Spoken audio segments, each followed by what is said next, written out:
RCF Vaucluse, la joie se partage. Et oui, la joie se partage avec nos invités du Secours catholique, puisque nous allons écouter Du soleil entre les gouttes, le magazine du Secours catholique, qui nous parle aujourd'hui de la protection sociale. Nous sommes tous concernés.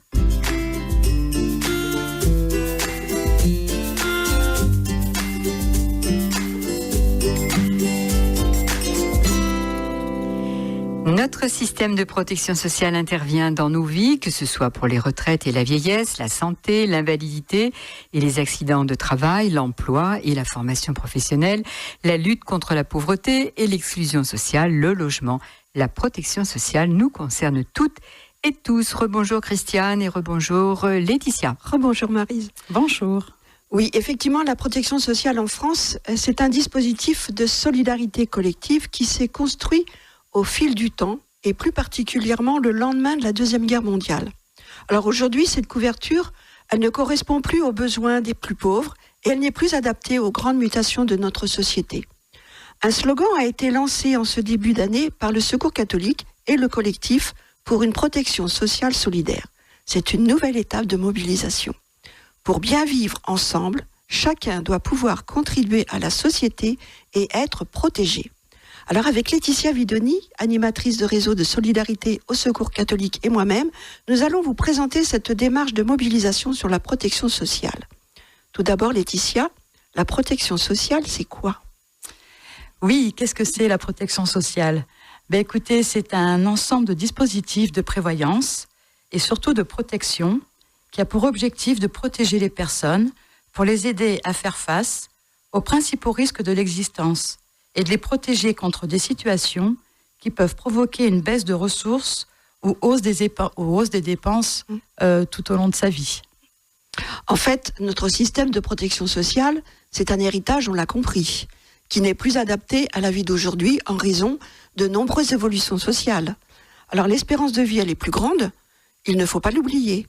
La vie de famille s'est transformée ainsi que les rapports hommes-femmes, idem pour le monde du travail et de l'activité, incluant la réalité du chômage et de la précarité des emplois. Et malgré toutes les initiatives prises ces dernières années en matière de lutte contre l'exclusion et pour l'accès aux droits sociaux, la précarité continue de gagner du terrain et ce système ne répond plus aux besoins des plus pauvres. Laetitia. Oui, effectivement, c'est vrai que ce système est très important, mais on se rend compte effectivement qu'aujourd'hui, malgré tout, beaucoup de personnes en précarité restent encore un peu sur le bord du chemin. Et en fait, c'est surtout le non-recours aux droits en fait de ces personnes qui pose problème. Alors, bien entendu, dans nos accueils, les équipes de bénévoles du Secours catholique sont confrontées aux difficultés que vivent ces personnes qu'elles rencontrent. Comment ont réagi les équipes à cette enquête et se sont-elles mobilisées ? Oui, alors c'est vrai que on a lancé cette enquête depuis janvier dernier. C'était vraiment important pour le Secours catholique de pouvoir donner la parole aux personnes que nous rencontrons dans nos permanences et puis vraiment les associer à cette réflexion qui a commencé déjà quand même en 2015, sur 2 ans. Il y a eu toute une mobilisation, des temps, différents temps, pour justement interpeller les personnes qu'on rencontre, les personnes en précarité, sur qu'est-ce que la protection sociale, quel contact ils ont tout au long de leur vie avec la protection sociale, parce que comme on l'a dit, ça nous concerne tout au long de la vie, que ce soit quand on est en activité, que ce soit quand on est au chômage, que ce soit quand on est malade, voilà, et puis aussi après pour la retraite, etc. Donc c'est vrai que dans les équipes, il y a eu des animations qui se sont faites à travers donc l'enquête qui existe, qui est en ligne, et on l'a mise sur format papier ou aussi sur format de jeu pour vraiment que les personnes puissent nous raconter des histoires de vie en lien avec la protection sociale, qui puissent nous dire des moments qui ont pu être positifs ou plus compliqués, mais pouvoir vraiment s'imprégner de quel lien ils ont eu avec, à un moment donné dans leur vie, avec la protection sociale. Cette mobilisation sera certainement marquée par des temps forts. Quels sont ces temps forts ? Alors, comme je vous l'ai dit, l'enquête a commencé depuis début janvier. Vous avez d'ailleurs jusqu'au 30 avril, et nous aussi, on continue jusqu'au 30 avril à faire vivre cette enquête et surtout à la faire remplir. Ensuite, on va analyser tout ça, tout cet été, et les données et les résultats de cette enquête seront publiés lors de notre rapport statistique au mois de novembre prochain. Alors, dans une délégation du Secours catholique, un groupe a participé à un groupe de travail sur la protection sociale. Alors, ce groupe réunit des acteurs associatifs, des allocataires des minima sociaux, des chercheurs pour réfléchir ensemble à un système de protection qui soit plus juste et moins brutal. Un exemple de réflexion que j'ai pu relever. Participer à cette réflexion m'intéresse car on parle de nos vies. Dès que tu parles de la protection sociale, pour les gens, c'est la sécurité sociale, c'est-à-dire donc le trou de la sécu.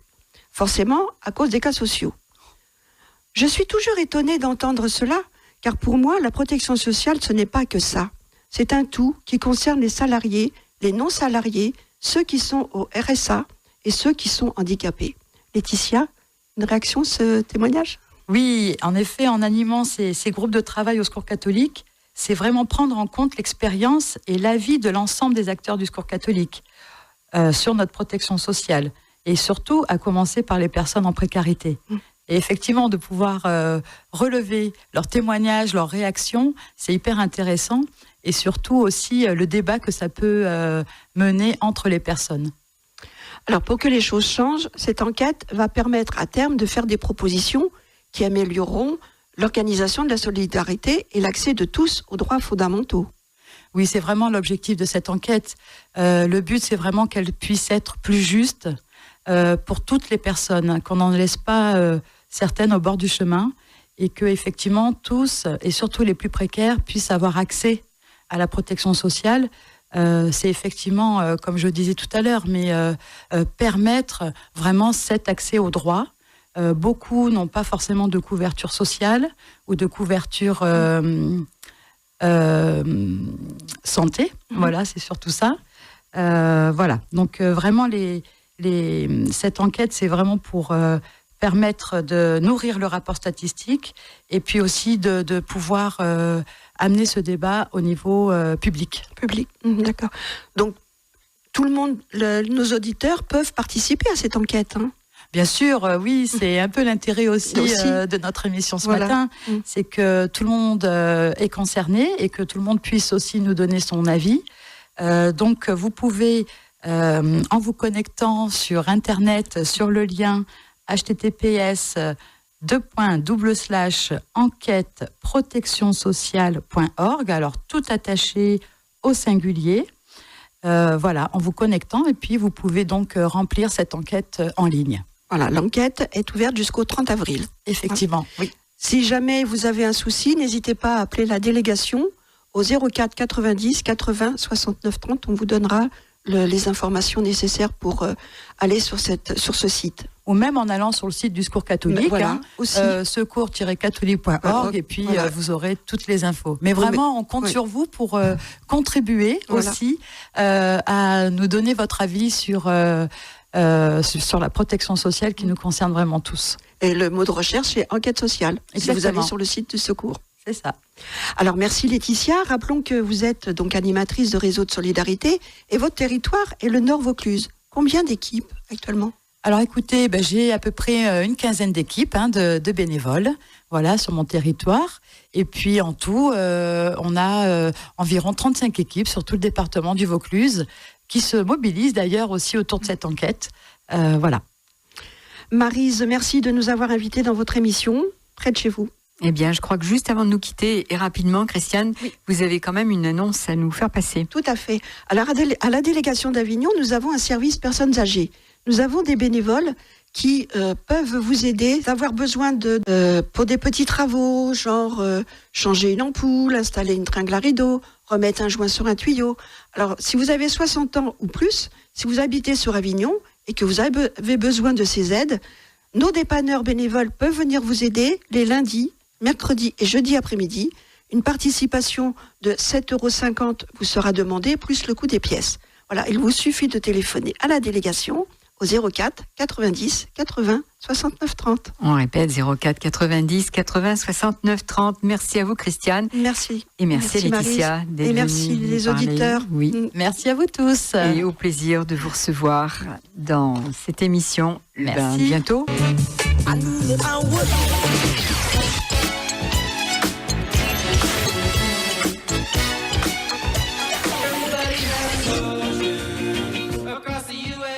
RCF Vaucluse, la joie se partage.